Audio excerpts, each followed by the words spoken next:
तवांग में भारतीय जवानों ने अपने साहस का सबूत देकर चीनी हेकड़ी की हवा निकाल दी, लेकिन चीन की घुसपैठ की कोशिश को विपक्ष ने बड़ा मुद्दा बनाया, जबरदस्त हंगामा किया।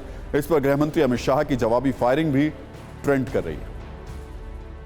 भारतीय जनता पार्टी की सरकार है, नरेंद्र मोदी इसके प्रधानमंत्री है और जब तक भारतीय जनता पार्टी की मोदी सरकार चल रही है, 1 इंच जमीन पर भी कोई कब्जा नहीं कर सकता। मैं कांग्रेस पार्टी को पूछना चाहता हूं, ये दोगला रवैया जनता के सामने नहीं चलता है। जनता सब देख रही है। आपके परिवार द्वारा चलाया गया फाउंडेशन, उसका FCRA रजिस्ट्रेशन चीन की दूतावास से मिले हुए अनुदान से समाप्त हुआ है। आपके ही समय में हजारों किलोमीटर भूमि अवैध रूप से हमसे हड़प ली गई है। 2006-07 के वित्तीय वर्ष में चीनी दूतावास से 1,35,00,000 रुपए का अनुदान प्राप्त हुआ। चूंकि FCRA के कानून और उसकी मर्यादाओं के अनुरूप नहीं था, तो नोटिस देकर पूर्णतया कानूनी प्रक्रिया का अनुपालना करते हुए गृह मंत्रालय ने इसका रजिस्ट्रेशन रद्द किया। राजीव गांधी फाउंडेशन के FCRA लाइसेंस रद्द होने का एक दूसरा भी कारण था।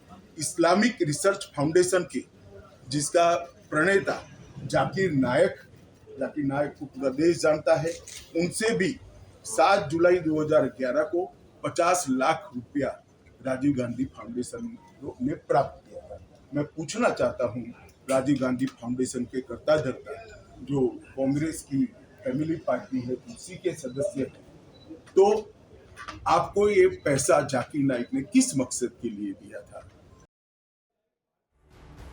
तो चीन पर रक्षा मंत्री और गृह मंत्री के बयान तो आ गए, लेकिन विपक्ष को एतवार नहीं है। बड़ी खबर यह है कि कांग्रेस अध्यक्ष मल्लिकार्जुन खड़गे ने कल विपक्षी दलों की एक बैठक बुलाई है। यह बैठक कल सुबह 10 बजे होनी है और माना जा रहा है कि इस पर विपक्ष की ओर से तवांग पर कोई नई रणनीति बनाई जा सकती है। हालांकि आज विरोधी दलों ने संसद से लेकर सड़क तक तवांग मुद्दे पर जबरदस्त हंगामा किया। इस पूरे घटनाक्रम पर हमने आपके लिए एक रील तैयार की है, उसको आपको जरूर देखना चाहिए।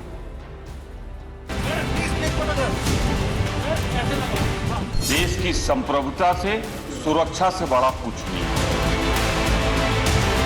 जब से ये सरकार आई है, चीन जब चाहे हमारे यहां टहलता हुआ चला आता है। सर, हमने स्टेटमेंट मांगे नहीं। इस मसले को अपने ही तरीके से एक प्रचार लेने के लिए अपनी बात रखे और चले गए।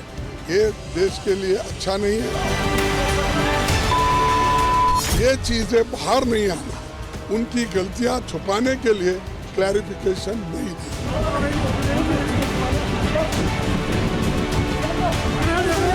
62 में जब युद्ध चल रहा था, सदन ने विशद चर्चा की थी, क्योंकि नेहरू को कुछ छुपाने का नहीं था, अपने सब जवान को एक मैसेज देना था। आज सरकार नाकामयाब रही है। चाइना के बरक्स ये लोग प्रेजेंट डिनायल में रहते हैं। आज का दिन भी प्रेजेंट डिनायल का दिन है। 56 इंच का सीना दिखाइए, लाल आंख दिखाइए ना। 9 तारीख को ये क्लैश होता है। आज आप आकर पार्लियामेंट को कहते हैं अगर मीडिया रिपोर्ट नहीं करता तो आप तो बोलते भी नहीं, आप तो खामोश बैठ जाते।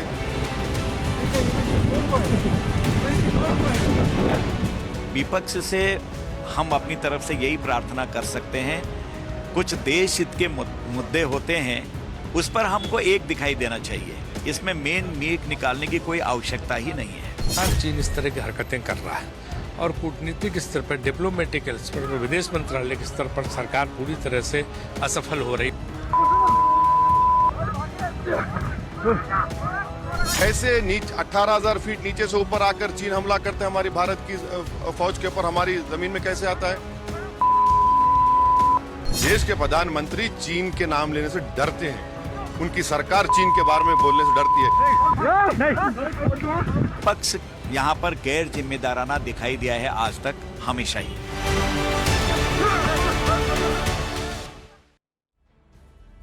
तो तवांग पर हो रही सियासत को लेकर सवाल है, तो न्यूज मित्रों के मन में एक बड़ा सवाल यह भी कि आखिर चीनी सैनिकों ने इतनी बड़ी हिमाकत क्यों की और ये सब किसके ऑर्डर पर हुआ। तो इसका जवाब भी आपको बता देते हैं। दरअसल चीनी सैनिकों ने भारत में घुसपैठ की गुस्ताखी चीन के ईस्टर्न कमांड को हेड करने वाले जनरल के इशारे पर की। चीन के ईस्टर्न थिएटर कमांड के कमांडर लिन जियांगयांग हैं। ये जनरल चीनी सेना के उन अफसरों में से एक हैं जो चीन के राष्ट्रपति शी जिनपिंग के खास हैं और पिछले साल चीन के राष्ट्रपति शी जिनपिंग ने एक समारोह में जनरल के पद पर उसका प्रमोशन किया था। तब वो सेंट्रल थिएटर कमांड को संभाल रहे थे। लिन को इसी साल जनवरी में चीनी सरकार ने ईस्टर्न कमांड का कमांडर बनाया है और अब जिनपिंग को खुश करने के लिए उसके जनरल ने तवांग में घुसपैठ के लिए रेड आर्मी को ग्रीन सिग्नल दिखाया।